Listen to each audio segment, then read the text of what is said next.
Good morning, student. Welcome to 10th lecture of BCT, Building Construction Technology. And today we will start. But one topic of shallow foundation has been remained. I will cover that first, and then we will move further to all the topics of deep foundation. तो चलिए start करते हैं. तो ये Cello foundation का ही एक part है कि सेटिंग आउट फाउंडेशन ऑफ ट्रिंच. ट्रिंच का मतलब होता है गड्ढा. ठीक है, लंबा गड्ढा. मतलब वो जो गड्ढा रहेगा वो इस तरीके का रहेगा.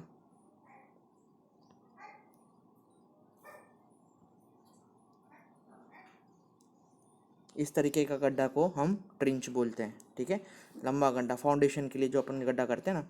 For setting out the foundation of small building, the center of the longest outer wall of the building is first marked on the ground of by stretching a string between the wooden or mild steel peg. ठीक है, अभी क्या होता है भैया इसके अंदर के जब हम क्या बोलते हैं प्लान को एग्जीक्यूट करने रखते हैं रियल वर्ल्ड के अंदर, मतलब रियल क्या बोलते हैं साइट के अंदर. तो हम सबसे पहले काम क्या करते हैं, हम centre to centre line draw करते हैं. किसकी? हमारी जो आउटर वॉल रहती है ना प्लान की, उसकी हम क्या करते हैं, सबसे पहले centre to centre line draw करते हैं. ठीक है, वो किस तरीके से करते हैं? तो भैया हमारे पास होता है वुडन पैक होता है. अब वुडन पैक क्या होता है कि आपको मैं बताऊं, वुडन पैक का एक इमेज दिखाता हूँ. देखिए जैसे आप इमेज में देख सकते हैं, ये हमारी क्या है, वुडन पैक है. नीचे से थोड़ी शार्प रहती है और ऊपर से क्या बोलते हैं ये स्क्वायर शेप में रहती है. ये जो पार्ट है वो हमारा ज़मीन में घुसता है और यहाँ पे हमारी स्ट्रिंग लगाई जाती है. ठीक है, तो इस तरीके का वुडन पैक होता है. और सेम इसका यही कलर का, सॉरी यही मटेरियल का, यही शेप का अपना स्टील पैक भी होता है. और वो थोड़ा क्या बोलते हैं हार्ड होता है, और क्या बोलते हैं उसका जो पावर है, रजिस्टिंग पावर है, वो इससे अच्छा होता है. ठीक है, मेरे को अगर उसकी इमेज मिलती है तो वो भी मैं आपको दिखाता हूँ. देखिए जैसे आप इमेज में देख सकते हैं स्टील पैक इस तरीके के होते हैं. ऊपर से ऐसा शेप के होते हैं और नीचे से ये शेप के होते हैं. ईजिली ग्राउंड के अंदर पेनिट्रेट हो जाते हैं. ठीक है, तो ये था हमारा वुडन पैक और स्टील पैक के बारे की इमेज.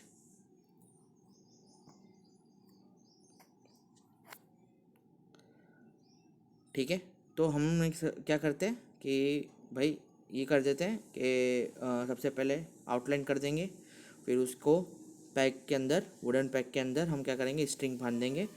स्ट्रिंग बांधने के बाद हम क्या करते हैं, मतलब सेंटर टू सेंटर वॉल का डिस्टेंस लेने के बाद उस पर अपन स्ट्रिंग बांध देते हैं. ठीक है, यहाँ तक अपना हो गया. तो फिर जो अपन लाइन सर्व करेंगे वो अपनी क्या होगी, वो अपनी रेफरेंस लाइन होगी. For accurate work nail can be fix at the centre of the pack. और अगर बहुत ज़्यादा एक्यूरेसी चाहिए तो दो पैक के बीचों बीच, centre to centre wooden pack के अपन क्या कर सकते हैं, नेल भी उसको पेनिट्रेट कर सकते हैं अपने पैक के ऊपर. ठीक है, two peg one of on either side of the centre peg and drive at the each end of the line. ठीक है, जो दो पैक हैं वो कहाँ पे, वन कोई भी एक सेंटर साइड पे एक पैक करेंगे और बाकी के दो एंड पे हम सेंटर पैक लगाएंगे. ठीक है, each pack is equidistant from the centre pack. ठीक है, और दोनों जो पैक हैं उनका जो डिस्टेंस है सेम सेम होना चाहिए सेंटर से. ठीक है, जो हमने सेंटर में पैक लगाए हैं, जैसे कि मैं आपको बताता हूँ, इस तरीके का इस तरीके का प्लान है. तो अगर मैं सेंटर में पैक लगा रहा हूँ तो ये यहाँ पे जो पैक लगाऊंगा उसका डिस्टेंस और यहाँ पे जो पैक लगाऊंगा उसका डिस्टेंस सेम होना चाहिए. समझ में आया? इस तरीके से हमको जो पैक है उसकी सेटिंग करनी है. ठीक है, and the distance between outer pack corresponding to the width of the foundation trench to be excavated. और जो हमारा डिस्टेंस है, मतलब आउटर पैक का जो हमारा डिस्टेंस है वो करस्पॉन्ड होना चाहिए किसके, फाउंडेशन हम जितना एक्सकेवेट करके खोदने वाले हैं, जो गड्ढा हम करने वाले हैं उसके. ठीक है, उसका डिस्टेंस उतना होना चाहिए, ठीक है। ईच पेग में be project about 25 to 50 centimetre above the ground level, ठीक है। 25 to 50 सेंटीमीटर ऊपर ग्राउंड लेवल के हमको पैक को प्रोजेक्ट करना है, जिससे हम उसको विजिबल रहे और हम देख पाए उसे। And may be drive at the distance of about 2 metre from the edge of excavation so that they are not disturb. और या तो उसको हम क्या कर सकते हैं, उसको हम 2 मीटर दूर भी ड्राइव कर सकते हैं। कहाँ से?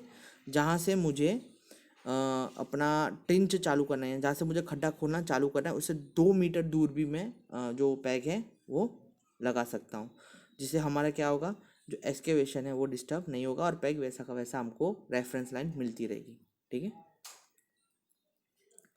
When the string is stretched, joined the corresponding peg at the two extremities of the lines, the boundary of trench to be excavated can be marked on the ground with a dry lime powder.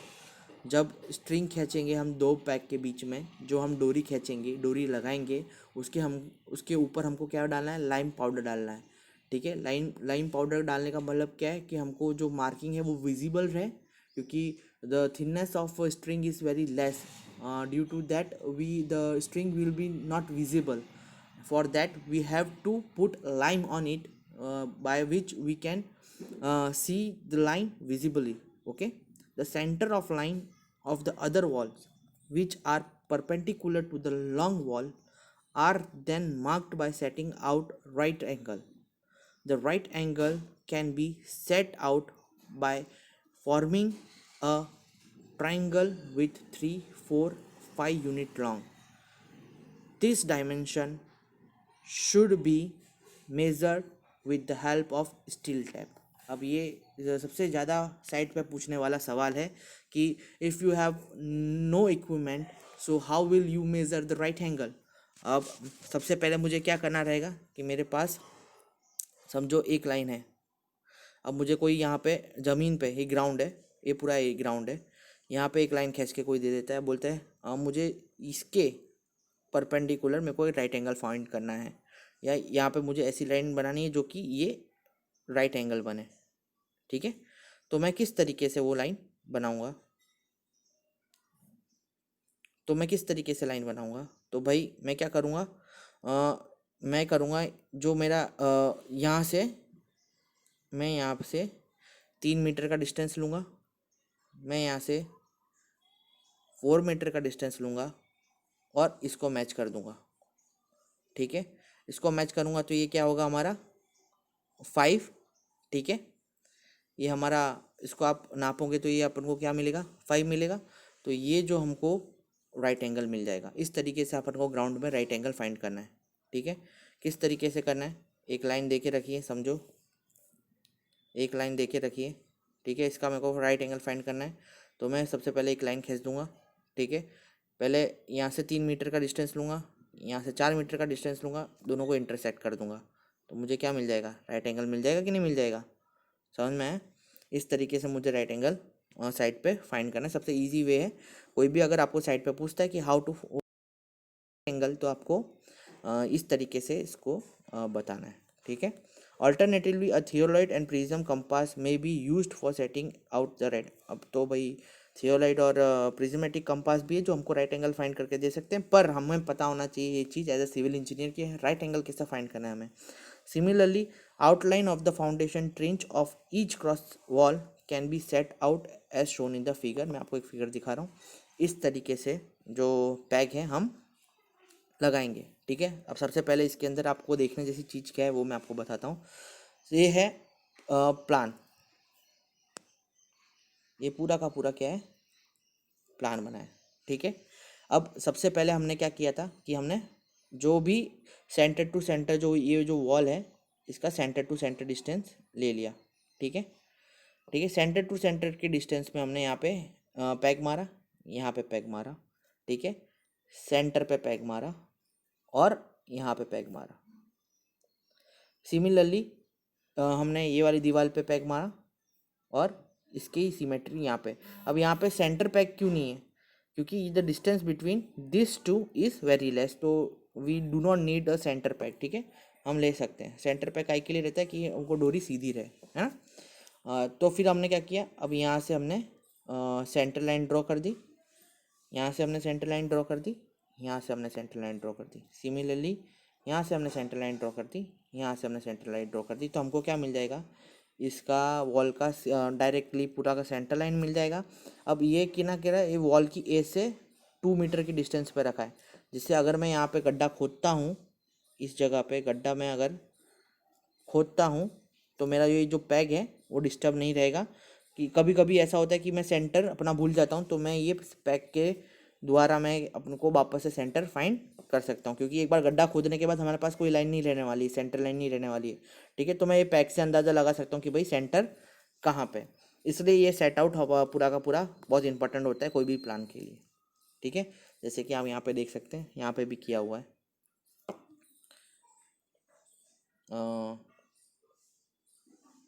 ठीक है, यहाँ पे भी trench line मारी हुई है, centre to centre line यहाँ पे देख सकते हैं आप, किया हुआ है। और इस तरीके से ये वो पूरा का पूरा ट्रेंच हम लेआउट बनाते हैं साइड पे, ठीक है। अब हम जंप करेंगे हमारे नेक्स्ट टॉपिक पे, जिसका नाम है pile foundation, sorry D foundation. The foundation के बारे में अपन थोड़ा पढ़ेंगे और फिर अपन और इसके बारे में चर्चा करते हैं, और फिर देखते हैं कि कितना टॉपिक कवर हम कर पाते हैं आज। तो सबसे पहले डी फाउंडेशन होता क्या है, what is the foundation. The foundation क्या है भाई, तो when the foundation is more than the width of the foundation then it is term as the foundation. जो डेप्थ फाउंडेशन है, जो फाउंडेशन की डेप्थ होती है वो ज़्यादा हो किससे, विड्थ ऑफ फाउंडेशन से, समझ में। D is greater than W, then we use the foundation, clear है ना। The desired soil bearing capacity is not available at shallow depth. The foundation of structure is to be taken to or more depth. अगर shallow foundation में भी हम deep foundation use कर सकते हैं। कब, जब हमारी जो soil की bearing capacity है, क्या soil की जो bearing capacity है वो अच्छी नहीं मिले, तो हम क्या करेंगे, उसमें deep foundation यूज़ करेंगे, clear. In addition, the depth foundation are required to ensure the stability and durability of the structure. The foundation क्यों रिक्वायर्ड है, मेरे को स्ट्रक्चर की stability and durability, this two things are very important in our structure.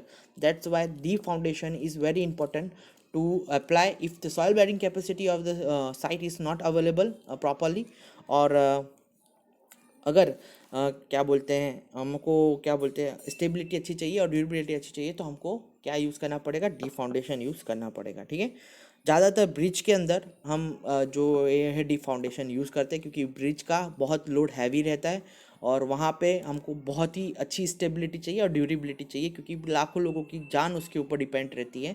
तो ज़्यादातर बड़े structures पे और बड़े हाई राइज स्ट्रक्चर्स पे या ऐसे इंपॉर्टेंट स्ट्रक्चर्स पे हम कौन सा फाउंडेशन यूज़ करते हैं, डीप फाउंडेशन यूज़ करते हैं, ठीक है, याद रखना। अब जो डीप फाउंडेशन है वो कितने टाइप के होते हैं, तो भैया डीप फाउंडेशन होते हैं 3 टाइप के। सबसे पहले जो फाउंडेशन का नाम है वो है पाइल फाउंडेशन, फिर कॉफर डैम और कैशन फाउंडेशन। इन सब के बारे में हम बारी बारी पढ़ेंगे। सबसे पहले हम कवर करते हैं पाइल फाउंडेशन को। What is pile foundation? Pile foundation is that type of deep foundation in which the load are taken to the lower level by the mean of vertical members, which may be of timber, concrete and or steel. अब pile foundation क्या होता है भाई कि इस तरीके का foundation होता है पाइल फाउंडेशन। बहुत अलग अलग तरीके के पाइल फाउंडेशंस होते हैं, पर फॉर एग्जांपल इस तरीके का जो शेप है नॉर्मली पाइल फाउंडेशन का रहता है, ठीक है। वो क्या करता है, वर्टिकली लोड ट्रांसमिट करता है कहाँ तक, लोअर लेवल तक, समझ में है। वर्टिकली लोड ट्रांसफ़र करेगा कहाँ तक, लोअर लेवल तक, ठीक है। अब ये जो फाउंडेशन है वो कोई भी मटेरियल का हो सकता है, कोई भी मटेरियल का नहीं हो सकता, 3 मटेरियल होते हैं। सबसे पहले जो वो यूज़ होता है वो टिम्बर, कंक्रीट और स्टील, 3 मटेरियल का यहाँ पे लिखा हुआ है, timber, concrete and steel, 3 material के ये जो पाइल फाउंडेशन है हमें मार्केट में अवेलेबल रहते हैं। और भी अवेलेबल रहते हैं कंपोजिट फाउंडेशन, पाइल फाउंडेशन भी अवेलेबल है, उसके बारे में भी अपन आगे डिस्कशन चर्चा करेंगे। Piles are relatively long cylinder members of wood, steel, concrete, which are used to transmit foundation load through soil strata of low bearing capacity to deep soil or incompressible soil or waterlogging soil of made up type। ठीक है, अब ये जो pile foundation है वो cylindrical members होते हैं। ठीक है, इस तरीके के सिलेंड्रिकल मेंबर्स होते हैं, इस तरीके का पाइल फाउंडेशन होता है सिलेंड्रिकल मेंबर, कोन टाइप। ठीक है, ये यहाँ पे इस तरीके का, और गोल गोल होते हैं एकदम। ठीक है, और क्या करते हैं, इसको हम नीचे ट्रांसमिट करते हैं, फाउंडेशन के नीचे इसको लगाते हैं। जैसे इसके ऊपर अपन फाउंडेशन बनाएंगे ना, तो क्या होगा, फाउंडेशन हमारा ख़राब नहीं होगा। ये भी एक as type of foundation use कर सकते हैं, इसके ऊपर भी डायरेक्ट कॉलम बना सकते हैं। एज़ पर द डिज़ाइन जो रिक्वायरमेंट होती है उसके हिसाब से काम करते हैं। कहाँ कहाँ पे यूज़ करते हैं, जहाँ पे इनकम्प्रेसिबल सॉइल है। ठीक है, कंप्रेस करने में सॉइल का नहीं, जो सॉइल का नेचर है वो कंप्रेसिबल नहीं है, वहाँ पे हम ये यूज़ कर सकते हैं। ठीक है, वाटर लॉगिंग, वाटर जहाँ पे पानी ज़्यादा जमा होता है, जैसे ग्राउंड वाटर लेवल कोलकाता वगैरह साइड में कैसा होता है, बहुत ग्राउंड वाटर लेवल बहुत ऊपर रहता है। ठीक है, तो भी उससे उसकी वजह से क्या होता है, जो बेयरिंग कैपेसिटी ऑफ सॉइल रहती है मॉइस्चर की वजह से कम हो जाती है। अब बेयरिंग कैपेसिटी ऑफ सॉइल अगर कम होती है तो वहाँ पे कोई भी फाउंडेशन को टिकने में बहुत मुश्किल होती है, जिसकी वजह से हमारा जो पाइल है वहाँ पे हम यूज़ करते हैं। ठीक है, स्ट्रक्चर को बिठाने के लिए। ठीक है, तो ये था पाइल फाउंडेशन के बारे में।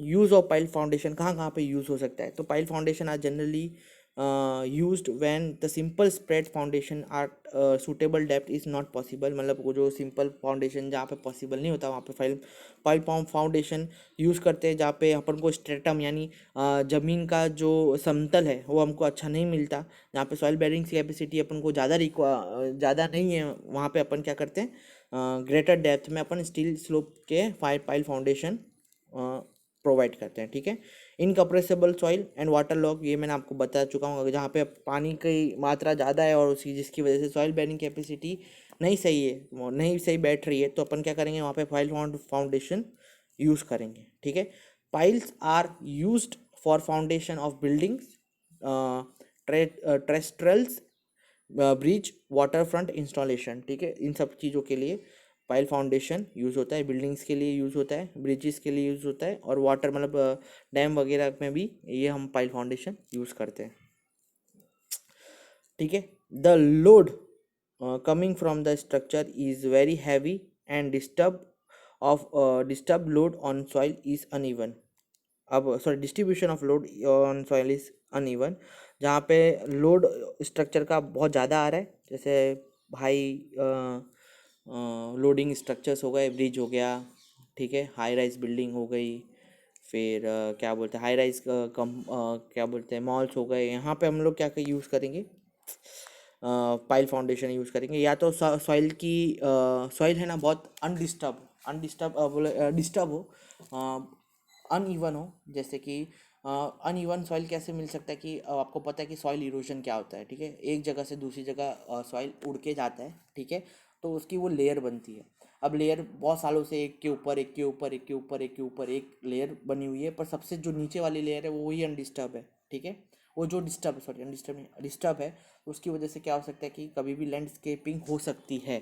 तो जहाँ पे आपको ऐसा लगे कि लैंडस्केपिंग होने के चांसेस हैं, वहाँ पे आप पाइल फाउंडेशन यूज़ करें, जिससे इम्पैक्ट तो मतलब स्ट्रक्चर का हम we can't guarantee our structure is unbreakable, और जो कि हमारा सह सकता है, पर हाँ हमको प्रॉपर 100% दिमाग में सेफ्टी रख के चलनी है कि जहाँ पे भी हमारे लोग रह रहे हैं बिल्डिंग में, हमारी वजह से मरने नहीं चाहिए। ठीक है, इतना टाइम मिले कि बिल्डिंग टूटने से पहले कि सब निकल जाए, पूरे कॉलेप्स ना हो जाए। ठीक है, नेचुरल कैलेमिटीज़ को कोई नहीं रोक सकता, कोई हम भगवान है नहीं, बचा नहीं सकते हम। ठीक है, पर हम ये इंश्योर कर सकते हैं कि अगर जब भी नेचुरल कैलेमिटीज़ हमको हिट करे तो हम अपनी सेफ्टी अच्छी तरीके से रख पाएँ और हमारी वजह से कोई भी लाइफ लॉस ना हो। क्लियर। अब हाँ, तो यहाँ पे यूज़ होता है, they are also used in normal ground condition, resist heavy uplift force of poor soil, and condition to resist horizontal load, जहाँ पे हमको अपलिफ्ट फोर्स यानी अपन को जो सॉइल क्या बोलते हैं हैवी लोड है वो क्या करता है, आपको लोड आपके पाइल के ऊपर आता है तो उतना ही लोड नीचे पाइल ऊपर ट्रांसफ़र करती है और उसको बचाने के लिए, रेजिस्ट करने के लिए। पर एक बार क्या लोड ज़्यादा हो जाता है तो पाइल के अंदर ब्रेक आ सकता है, तो वो रेजिस्ट करने के लिए, हैवी लोड रेजिस्ट करने के लिए वो हम पाइल फाउंडेशन लगाते हैं। Pump of the sub soil water is to costly for keeping the foundation trench in dry condition. ठीक है, मतलब क्या बोलते हैं, हमको जो सॉइल है, मतलब जो मॉइस्चर वाली सॉइल है वो बाहर निकालें हम, फिर उसकी जगह दूसरी सॉइल डालें तो वो बहुत महंगा पड़ेगा। इससे बेटर है कि अब फाइल फाउंडेशन अंदर घुसा देते हैं, जिसकी वजह से क्या होगा, अपन को जो कॉस्ट है प्रोजेक्ट की ज़्यादा नहीं पड़ेगी। ठीक है, timbering of excavation is too difficult to maintain the side of foundation trench. ठीक है, एक्सकेवेशन तो बहुत महंगा होता है, इसकी वजह से हम प्रोजेक्ट की कॉस्ट पे बहुत इफेक्ट पड़ सकता है, तो उसके लिए अपन ये फाउंडेशन यूज़ करते हैं।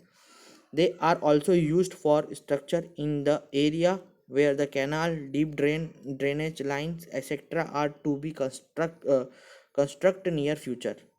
ठीक है, वहाँ पे भी यूज़ कर सकते हैं, ऐसे स्ट्रक्चर्स में भी अपन यूज़ सकते हैं जहाँ पे कैनाल, डीप ड्रेनेज लाइन वो सब कंस्ट्रक्ट होने वाली है फ्यूचर के अंदर। ठीक है, अपन को पता होता है कि फ्यूचर पे ऑलमोस्ट क्या होने वाला है अपने आजू बाजू वाले एरिया में। तो ऐसा कि आज हमारे जो एरिया के बाजू में अगर कैनाल डले तो हाई रिस्क पे अपना एरिया आ जाता है कि कभी भी फ्लड आया तो डायरेक्ट हमारे घर के पास में वो हिट कर सकता है फ्लड अपन को। तो अपन क्या करेंगे, वहाँ पे पाइल फाउंडेशन यूज़ करेंगे, जिसकी वजह से कभी भविष्य में ऐसा कुछ आता है तो हमारे पास सेफ्टी रहनी चाहिए। Structure which are suited on seashore, on the river bed and foundation is likely to be affected by scoring action of water. Thus pile are useful in marine structure. Marine structure में अपन pile foundation use करते हैं, ये हमेशा याद रखना।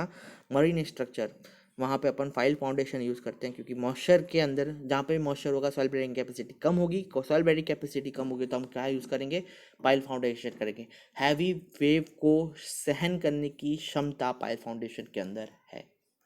ठीक है, the pile foundation are used as fender piles in the construction of dock, piers and other marine structure. Fender piles protect the breathing ship from the damage. अब ये फेडरिंग पाइल्स हम वहाँ पे यूज़ करते हैं। फेडरिंग पाइल्स क्या होता है मैं आपको आगे जब टाइप ऑफ फाउंडेशन पढ़ाऊँगा उसके अंदर पूरी अच्छी तरीके से समझाऊंगा। तब तक ये फेडरल पाइल्स का दिमाग में रखना कि अश्विन सर ने ये बताया था। ठीक है, आज के लिए इतना ही रखूँगा सेशन। कल हम नेक्स्ट सेशन के साथ मिलेंगे। कल परसों हम नेक्स्ट सेशन के साथ मिलेंगे। तब तक के लिए इसके बारे में थोड़ा और जानकारी प्राप्त करके रखिए। चलिए फिर बाद में मिलते हैं। थैंक यू, धन्यवाद। आपने अपना 20 मिनट निकाल के वीडियो देखा और ख्याल रखिए और सेफ रहिए।